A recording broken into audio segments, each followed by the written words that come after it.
Oh. Hello, everyone, and welcome to CEO Diaries. We are officially live on Facebook page, LinkedIn, and YouTube. So we are good to go. Hello, everyone. I am, of course, Lauren Dallas. I am your main host, CEO of Future Females. Today is a particularly exciting session of CEO Diaries because I'm joined by my amazing co-founder, Cerina.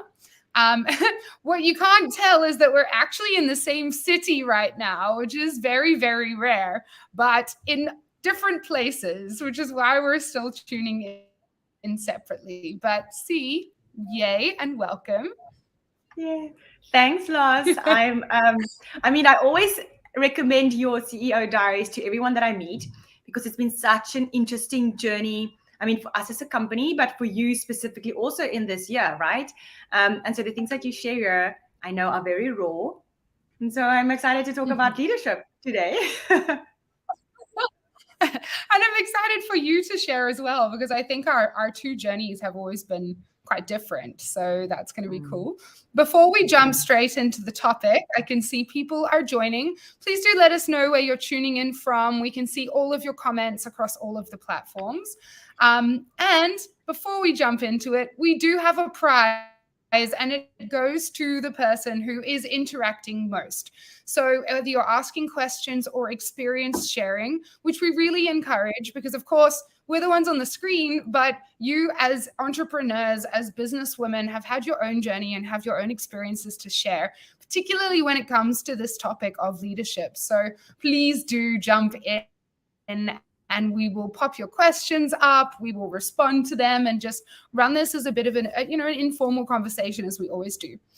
The prize for the most interaction is, and I'm very excited about it because it's around $200. It is it's our Level Up Launch Library program, which is a bundle of launch trainings to really help you, whether you're starting your business or whether you are launching your product or service for the first, second, third, 15th time. It's going to help you launch on Instagram, launch on LinkedIn. It's going to give you our launch Trello board, literally the one we've been using behind the scenes of the launch we're working towards. So all you have to do is interact, and then you will get access to all of that program completely free straight after the session. So we're going to announce the winner in about half an hour, which is typically the duration we try to keep CEO Diaries. So it's snackable for you, but hopefully adding a lot of value. So today's topic is, of course, all about leadership. And I think I'm going to get stuck straight in and ask you, Cerina. And for people who've tuned in, you've probably seen my face a lot. But what you might not know is Cerina is the engine running everything behind the scenes. So she's COO. We started Future Females together 5 years ago. And I think that we complement each other well when it comes to leadership styles. So C, do you maybe want to share a little bit about you and how you kind of have been focused on your leadership development? Yeah. I think the first thing that I'll say is I remember when I was younger, I was really happy at my job, but I realized that I want to know more and I want to be exposed to more leaders, right? And so I forced myself sometimes to quit a job just so that I can join a new company to see how are they different in leadership styles, right? And how do different people run teams differently or organizations differently? How do they create cultures? And I mean, at that stage, very value focused, which I think everyone kind of like still is, and that's your North Star. But so that I always had in mind, and it definitely influenced who I am and how I make decisions. If I think about me specifically, and we'll touch on like management and leadership styles and what's the difference, or like management versus leadership. I would definitely say that I'm a macro manager, and that I'm very people orientated. But to everyone listening, that's also a bad thing. Lots of the times, and lost just between you and I, and you might smile and go like, yeah, it's because sometimes you trust too much, right? Or you leave too much, and there's room for error, or like you don't follow up on everything, right? And so for me now, I know that there's this fine line between giving space and trusting, and like, allowing with that space for people to be creative or whatever, and then things falling through the cracks, right? Also, being a very people-oriented leader also leads to sometimes getting lost in empathy, right? And you understand things so much that you almost start losing performance management, right? And so that conversation around it. So that's, I think I would probably still say that I'm very people-orientated, even though I know now that, hey, sometimes I have to catch myself and go like, okay, you have to retract a little bit. Lauren and I both are, if I can say that, we both love our companies and our team and our culture and things, but we also have to deal, and we're very specific around, should we now be harsh or not, right? And sometimes, if I can say this, we do admit to each other, now it's going to be a difficult decision and it might affect culture, but we're going to have to do this for the health of the company, right? So that's kind of like me. And if I think about how I came about, definitely seeing what these different leaders did, right? And what I liked and what I did not like. And I think that's probably what most of us do when we have, I can say it, role models, right? We like that, we're going to keep that, try to implement that. One of the things that I can say is like, there's a mentor that you and I know both personally, and she was a really good example on being really good with communication, but really being assertive.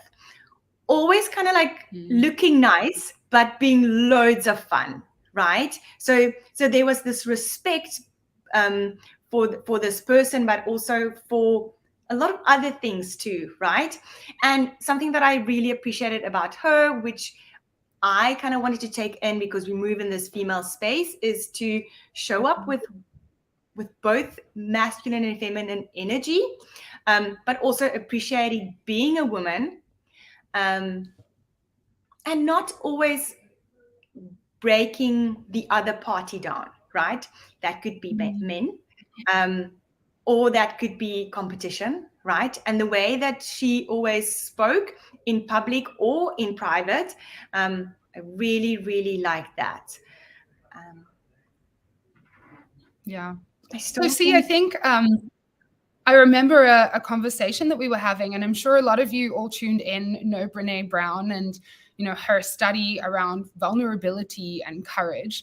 And I think we've probably had this conversation in circles around it, but something that I've really learned through my journey evolving into, I guess, the leader that I am today, is how vulnerable to be with a team or with a community or our ambassadors, because as much as we're all in this together, sometimes as the leader you do still need to step away and be like, actually, I don't want to pass this problem down or this stress down to the team, and have that slight separation. And I think that's something that I've struggled with, because I'm an open book. Sometimes I don't think at all before I speak. And then I'm like, actually, that's a me problem. That's a CEO or COO problem. And it doesn't need to be the energy that I need to create for the team as a leader shouldn't be impacted by like what I'm going through and my personal stresses. But yeah, just a learning. I think what I also want to add on, see, is, or actually maybe this is more of a question to you. What has been your biggest learning evolving into who you are today? Oh my gosh. I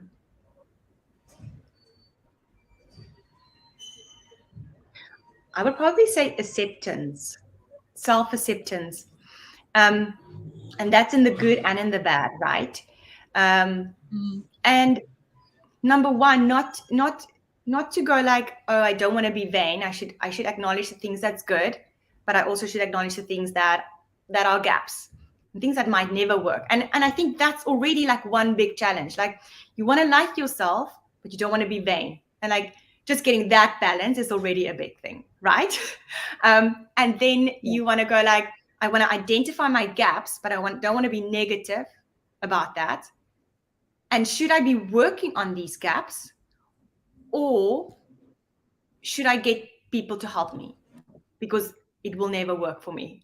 I'll never get the skill, or like, I should just make peace with that. I'm not a good, say, like, salesperson closing those deals, right? So I think that self-acceptance has been really probably my biggest challenge and my biggest journey. And I think that self-acceptance also goes then both in like a business, in your role, and then personally. I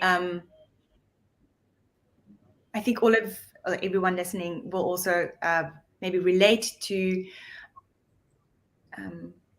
in that self-acceptance journey. Like, are you good enough for this role in this entrepreneurial journey that you're now running or living, right? And judging yourself the whole time. And I think, you know what, with you now, I'm just I'm reminded of a couple of Instagram posts that you also made.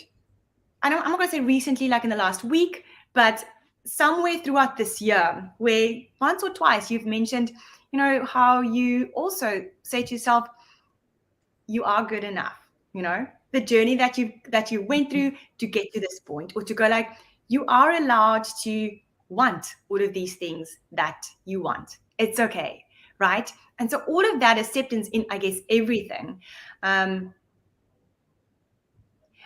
it's probably also like a journey that you walk the whole time, because then you accept this thing, and then we start comparing ourselves to something else, and then we go like, oh, now I have to work on this acceptance again, right?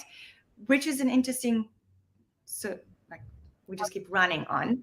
And so I guess for us to get to that place where we're happy, it's nice. Or to see that growth you're so right. Yeah, sorry. I think we have a slight delay. Even though we're in the same city, this should be the best quality conversation we've ever had. But I think you're right.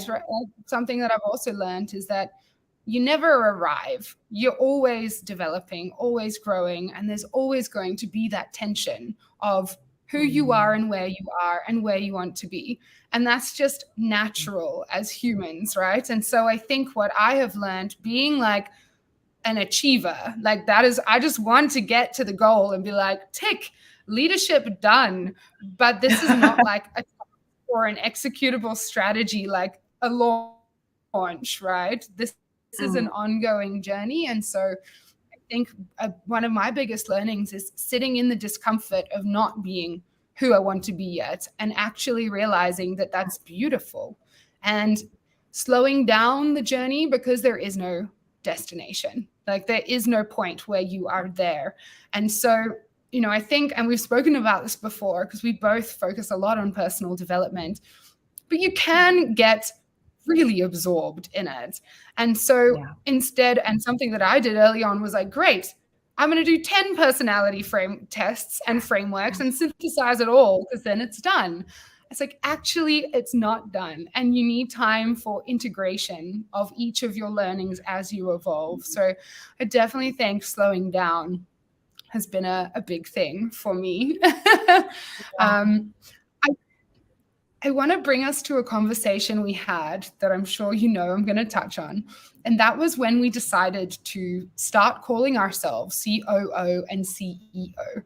And we had quite a few conversations around, firstly, why we wanted to, and secondly, why it was even a conversation and why we might have been feeling uncomfortable about it. I'm seeing a lot of people's comments here as well, and sharings. Nontando saying being vulnerable, asking for help. I love helping people. S. Marie as well. Leadership isn't about the people. isn't about us, but the people we serve and lead. Absolutely. I want to ask you guys, if you are tuned in, what do you call yourself if you are an entrepreneur?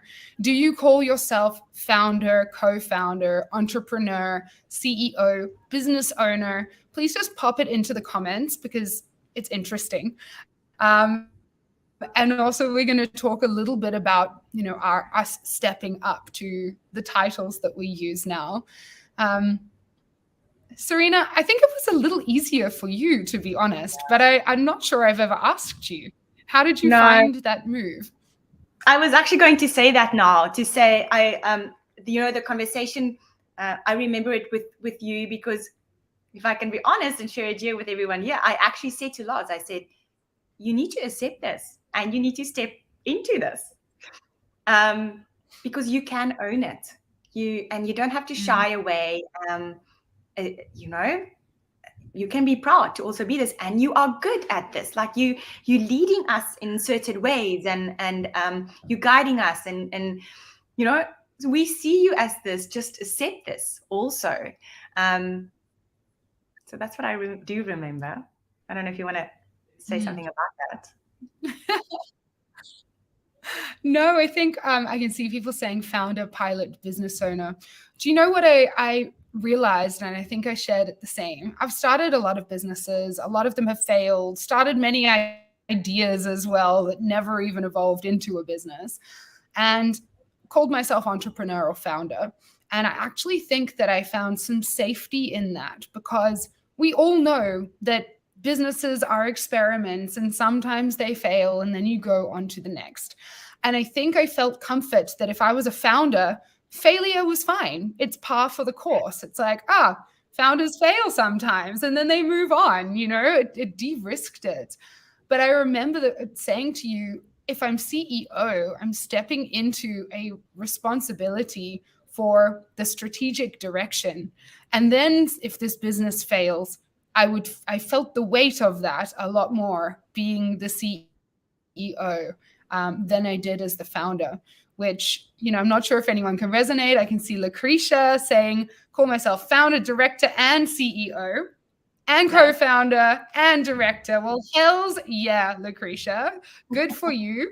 Because the move for me was, as I said, it was quite a leap of courage. I didn't think it would be, because I don't have a problem showing up, but it was a leap of courage. And I guess that responsibility has actually helped me develop as well, because suddenly I did have to take on the weight of what I was feeling rather than giving myself that excuse and out. So, yeah. I also obviously like the personal journey with this, right?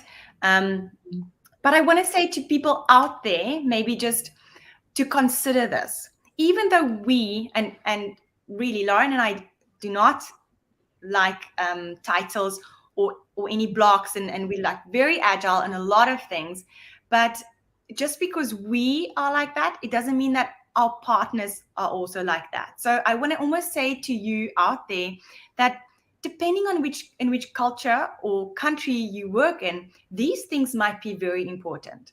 And if you're thinking about scaling into other countries or geographies or these things, there's maybe hierarchies where people care about who are they speaking with, right? Or if you get invited, it just matters. So I want you to maybe consider that if scaling is part of your business plan, that this will be important. If it's not in your country, ask yourself, the country that you want to export in, is it important then? And definitely consider kind of like solidifying it, which is not so much what I'm saying now, part of like the emotional journey, but definitely the business journey. Because I know with partners that we work, the hierarchy is very important, and how we run a business, because now suddenly they do see you as a business, right? They go like, oh, you've got employee, you're a CEO, you've got a business this, and you've got employees like that. So interesting. to consider. I want to pop up a couple of these comments just because there have been so many amazing shares coming through. Sorry, I'm not speaking to all of them, but please do keep sharing. We're reading them all. Zelda just sharing also struggled with the role title. It's quite strange because you're intentionally leaving the structure of corporate, and then at a stage, the title conversation still comes up. I settled on what I contribute to stakeholders. I'm interested what you do call yourself, Zelda, if you don't mind adding that to the comments too, so we can share. But I love that, talking about how you add the value. I can see King Pat saying, I call myself an owner, but since the intro of Cerina's title, I'm changing to COO or CEO. So hell's yeah, King Pat. Also, you're already calling yourself King Pat. That's already a hell of a title, if I can say so. Let me have a look. Lucretia. I also don't like titles, but there comes a point where we have to take ownership of what we do and be confident about it. Absolutely. Yeah. And I think this is just so beautifully put, because this is actually what it is. And I always say, if you are the founder, you are already the CEO. So what's stopping you from owning that and stepping into that place of power? If it's right for you, I saw someone saying they call themselves pilot. Also love that. But for a lot of us, if it's fear holding you back from taking on that title, it is just about taking that leap. I'm not sure if oh no, you're not frozen. Okay, good. Cerina, I'm going to move on to a topic that you mentioned at the start, which is leadership versus management. I'm interested in your kind of reflection on this and development in both of those spaces. You know what, you mentioned when we opened the conversation, like that fine line of transparency. And so one of the things that I had the most interesting conversation with one of our team members yesterday afternoon, and it was quite heavy, and so it's sitting with me quite a bit now, and the word transparency just comes up all the time. And so I failed someone. That's the truth. I failed someone in our team where because we were a small team, so we know each other quite well, but we also become quite close. We all have been working with each other mostly like 3 or 4 years. Some of us are even, I would say, we're friends, and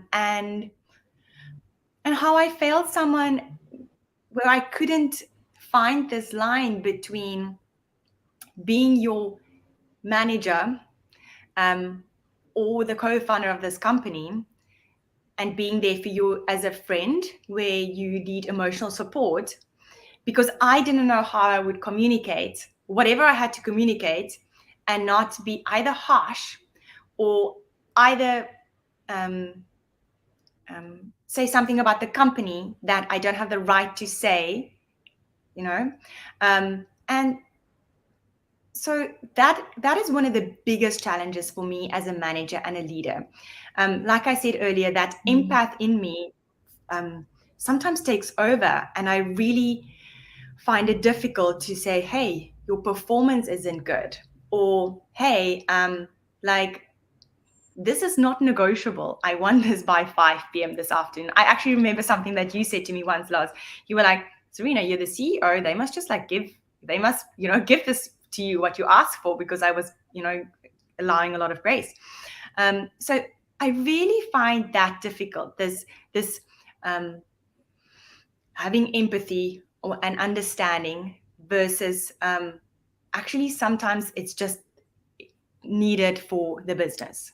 And then that transparency about how much should I share so that you can understand what's going on in the business and why we may be not making this decision or able to answer you right now, versus just making you feel safe, right? So that's, I think, my biggest challenge is performance management, mine specifically. I find it conflict is something I cannot deal with conflict. I cannot handle conflict well. And so even giving negative feedback is really, really, really hard.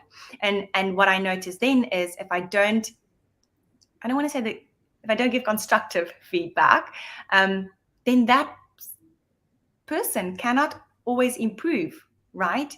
And so that negatively impacts the business, which is something that I have to figure out, and I'm working on constantly. But just like being very frank with you and your audience here, is an interesting dilemma for me.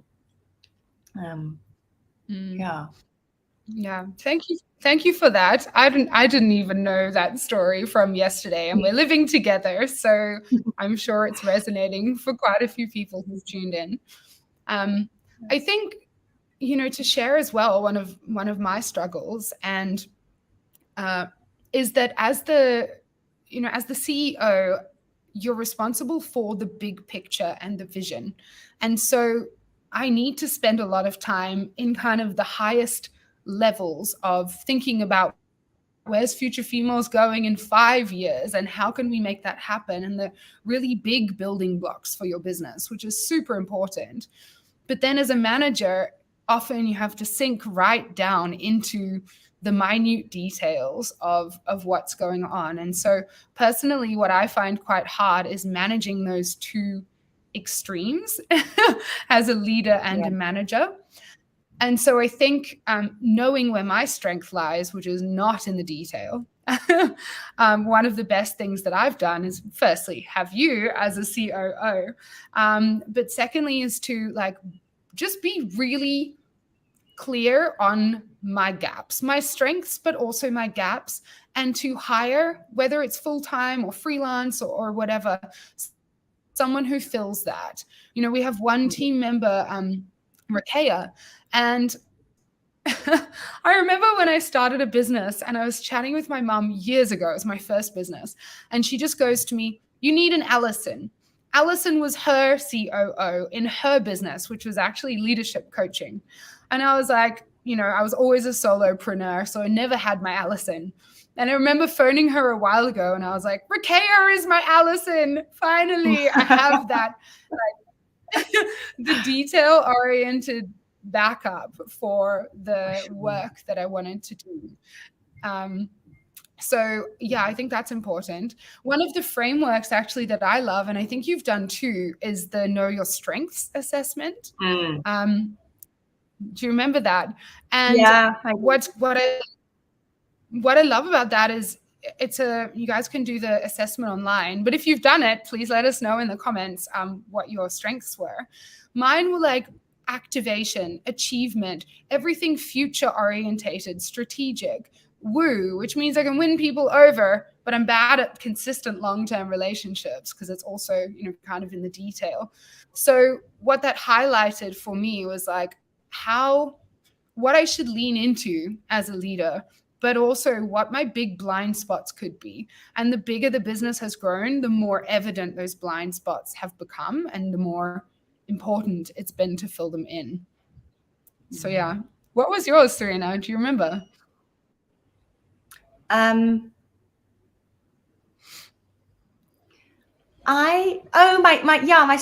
strengths. I remember that harmony is one of them. I can't remember the others. Maybe I'll just not waste time. Harmony was the first one. I remember being a little disappointed in them when I got the results, because I said, I'm such a wuss. I'm so soft in all of these things, which I guess because what we did as a company then, guys, is we put that in a matrix. And so we saw which kind of strengths do we have in a company, so not only as individuals. And so then you could kind of see, it's okay, because this gap is needed, right? Or this strength is needed in this company. But I remember harmony.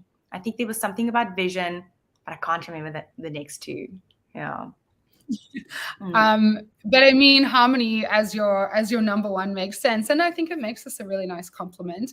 I just want to pop this up from S. Marie, because she's talking about Enneagram coaching, which is something that Cerina and I have also done. But I think whether it is the Enneagram, whether it is your human design, or whether you do go and do the Gallup, know your strengths that Cerina and I are talking about, I think that it's a really good start on the leadership journey. And for me, even more important, stepping into entrepreneurship, where everything is heightened and feeling like it's on your shoulders. I can see Nontando saying, I'm good at managing and delivering results. I always push my team. Amazing. Well, Nontando, that's a beautiful strength. Yeah. I remember Cerina once, I said to her, what do you need from me as your partner to kind of feel more comfortable, but also to be able to execute your job more successfully? And Cerina, do you remember you just said realistic timelines? I think I'm getting better. Yeah. I mean, also just like sharing things which is probably not even part of this conversation, not part of the big one, but not this thread right now. But one of the things that I've also realized, which I thought I'm okay at, and I realize now I really suck at it, is communication. And in a lot of ways, which is hard for me to admit, guys. Number one, it's really hard to admit I suck at communication, because I thought it's nice. I'm good at it. But so communicating to you and updating you and I think also because I want to say this to people who are co-founders now in their early journey is, I mean, because you work so hard in the beginning, there's things that you oversee, right? And these kind of like can grow into rocks. And because then, I mean, Loz and I, we met as strangers. So in the beginning, there were some things that were really good. And then later you kind of like get to know each other and like you can't do this, but you'll do that. What I'm coming down to is that what Lawrence like now also mentioned about hiring other people into the team. This person highlighted to me how poor my communication actually is and how much it is needed in the leadership team, right?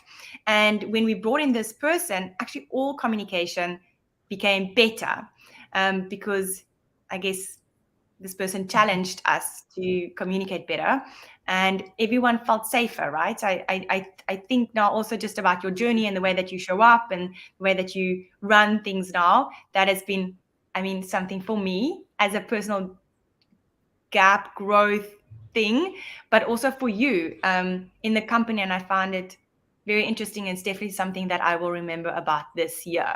And I would probably just call it communication, but I know that the different roles that this strength or weakness played in both of our lives and in the company. Absolutely. We are getting close to time, so I want to just quickly ask anyone, if you have any questions on this topic for myself and Cerina, please do just pop them into the comments on whatever channel you're tuned in from, and we are excited to cover them for you. And also just to remind you that we do have a prize. I will be announcing the winner in about 5 minutes, probably, after we just cover any questions. The prize is free access to our Level Up Launch Library, a $200 program, one of my favorites that we've created, that gives you everything you need for a successful launch, literally our template and step-by-step training. So I'm excited to announce that winner. I think I'm going to go for Leonora's question here, which is such a good one. What approaches can you guys suggest when it comes to delegation? And Cerina, as a self-confessed micromanager, and I think I probably share that with you, it's definitely been a journey for us, right? Yeah. And the thing that I think you might, well, I'm interested if you will agree, but I think the thing that we now know works with delegation is a brief and direct expectations, right? And if someone understands what is expected from them, like really down to the T, then they can do it. They know this is the timelines and all of these things. But a lot of the times also for us as founders or for us as the creatives, like we've got things in our head and maybe even we know exactly how the end product must look like, right? So if we are going to hand that over, to be very clear on expectation, what needs to be done, and then, like I say, timelines. That is definitely something for me, Lars, on the delegation side, because then it's easy for you to delegate, right? Because you could trust and you've got clear feedback that you can follow up on, right? Yeah. Absolutely. I mean, I was going to say the same. Honestly, I think learning how to brief has just been like a weight off, because then it's faster because someone knows you're exactly what you want. It prevents rework, which is both loss of time and loss of money. So I kind of joke with my partner now, like, as a creator, I spend my life not creating, but rather just writing internal briefs. But it really has made such a big difference. So I was going to pop up Rebecca's question, which is also a really good one. What are the things that you would outsource first? I might take this one, Cerina, if that's all right. Yeah. There's a kind of framework that I like to work through here. And so, Rebecca, I don't know if you are a solopreneur or if you already have a bit of a team, but I'm going to assume you're a solopreneur just for this exercise. What I do firstly is audit my own time, so I actually know where I'm spending it, and does it align with priorities, i.e., is it moving the needle and making money for the business or not? So the way that I do this is keeping my to-do list in a spreadsheet, and then I allocate each task I do to a category and write how much time it took me. So obviously you don't have to do this for your whole life, but I do it, the last time I did it was a couple of months ago, and I did it for a fixed month and held myself accountable to that. By the end of the month, and you could do it for a week, you can really easily see, where are you spending your time? Are you spending a lot of time on admin that could easily be outsourced and is quite cost effective to outsource? Or are you spending your time perhaps on specialist tasks where you're learning? And of course, we're all learning as we go, but let me give you an example. SEO, right? Search engine optimization. That is a freaking black box. If you are not an SEO expert that is really studying this and in the detail daily, then I just don't think you can learn SEO quickly enough to really move the needle in your business. So that's a second kind of task that I would say, is it worth your days of study? Or would it be better, because of the time, to just outsource that to someone who could possibly do it in an hour, you know? So that's the second thing that I look for. And then just validate, and I now keep 2 to-do lists. Money making, non-money making is my new approach. Am I keeping myself accountable to focusing on the value add for the business? So I would start there and then outsource where you can. I think the other approach, and we've just been speaking about it, is the higher level strategic approach. That's quite tactical, right? How can you buy back your time now to make space for opportunities? At the strategic level, this is where, we were talking about something like know your strengths. Are you, like me, a visionary and a driver who has a really big blind spot when it comes to operations, and who loves to start things but is terrible at finishing? Because if that's the case, then in longer term, you might want to find a partner or hire someone quite senior who can complement you in that way. Anything to add, C? I think that's a very good answer. Yeah, so good luck, Rebecca. I'm going to do one more question and then we will wrap. But obviously, CEO Diaries is every week, so we'll be back. And I think this one is important. So from S. Marie, one of our amazing ambassadors in Pretoria, what has been the biggest challenge in growing your team and how did you overcome it? So I think for me, the first thing that comes up is that sometimes you just like someone and you want to make them part of your team and you just hire them, right? And so that would be, I think, something that was a gap for us, So we like someone, we hired them, we might not have needed them, or there might have been something that we should have trusted.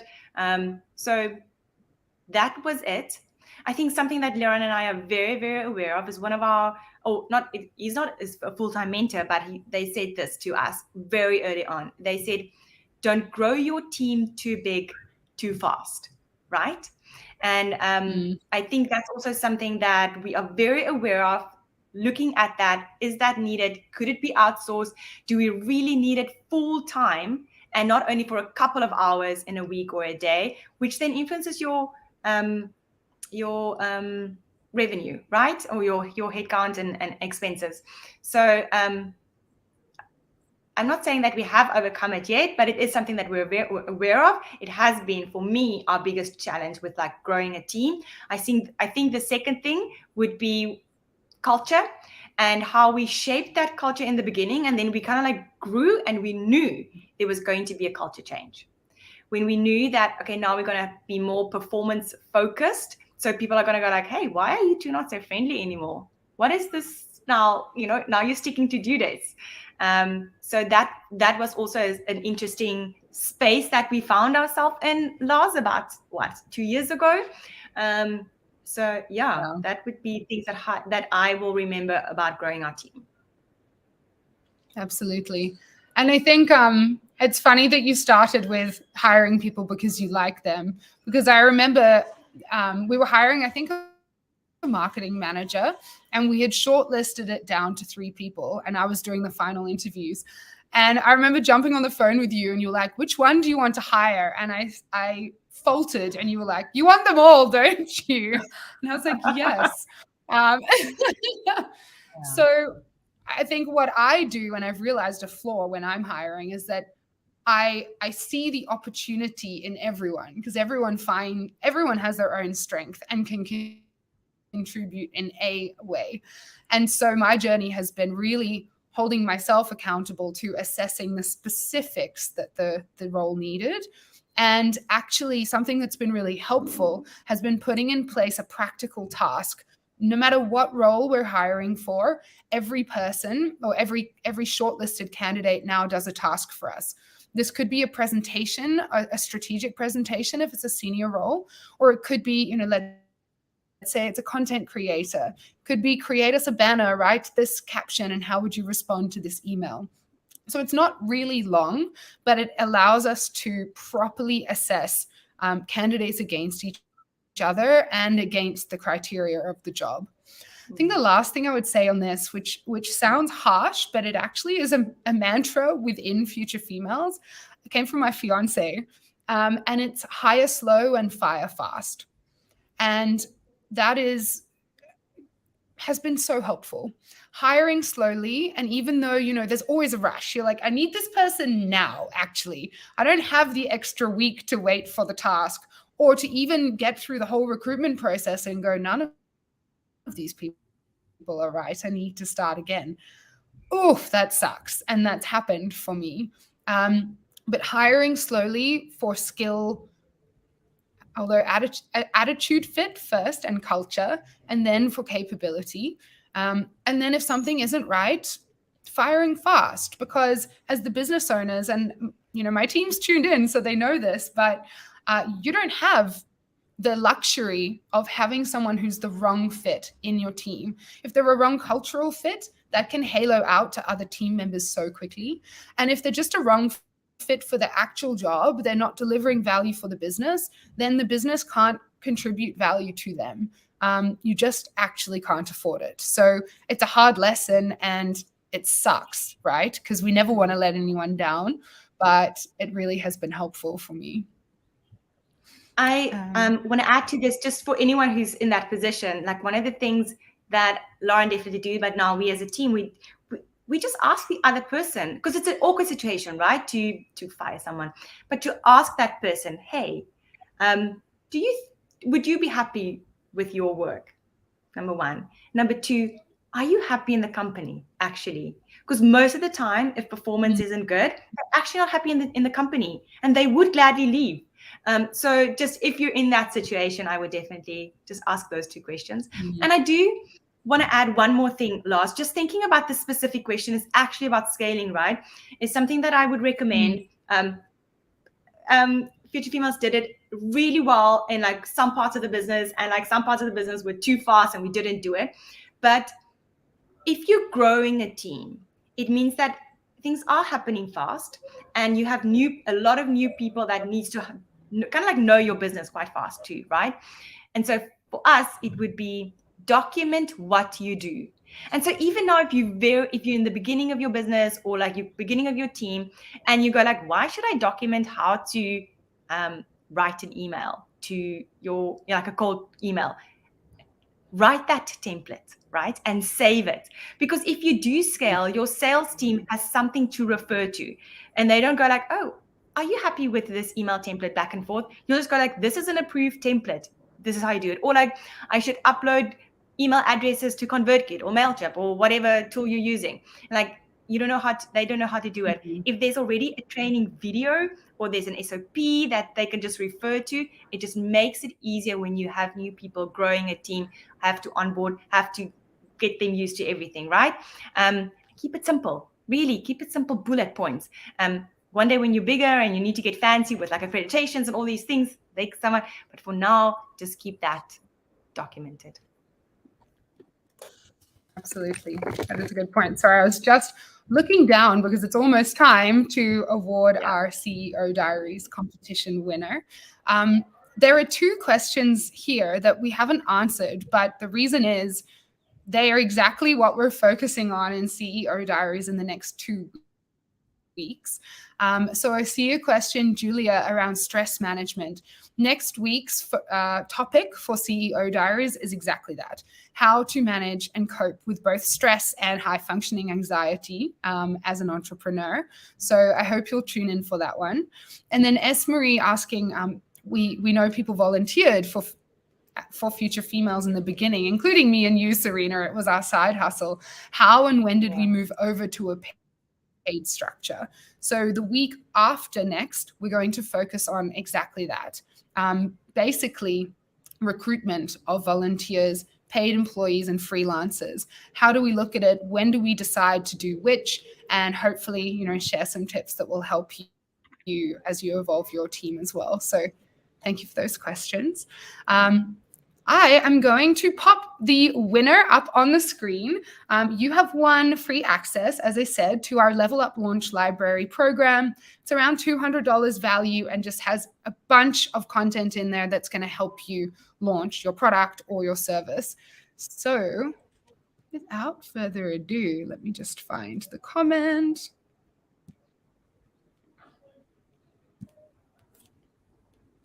Okay, I've lost it now. Okay, here it is. Our winner is Nontando. Nontando, thank you. You've been sharing throughout, asking questions, but also, sharing so vulnerably. This one, for example, I love helping people, but whenever I have to ask for help, I stutter and my knees get weak. I know we didn't speak through that, but I think thank you for sharing that. It's so valuable for everyone else in the community. We were reflecting on this last week, actually, which is why I think it resonated so much. We had a Needs and Leads breakfast, a physical event where literally women came to ask for what they needed. And it was uncomfortable to start with. Once you get into it, great, because we're all there supporting each other. It's a safe, closed space. But Cerina and I afterwards were just saying, we need to ask for the help that we need. It doesn't take anything away from our own successes. And it shouldn't be something that we feel embarrassed or shameful to ask about, because we all need the help. We all need help. We're all probably doing a lot of things new and for the very first time. So thank you, Nontando, and congrats. Please just DM us your email address and we'll send that right over to you. Cool. All righty. Well, that is a wrap on CEO Diaries. Cerina, thank you for joining. And thank you to everyone who's tuned in as well and has been participating. We love these sessions with you guys, just these, the opportunity to be a bit more informal and really dig into topics that are probably burning in the back of your heads like they are in ours as well. So thank you. Yeah. Thanks, Lars. This was nice, as always. Yeah, it was. Thank you, everyone. Have a beautiful rest of your week. Bye. Bye.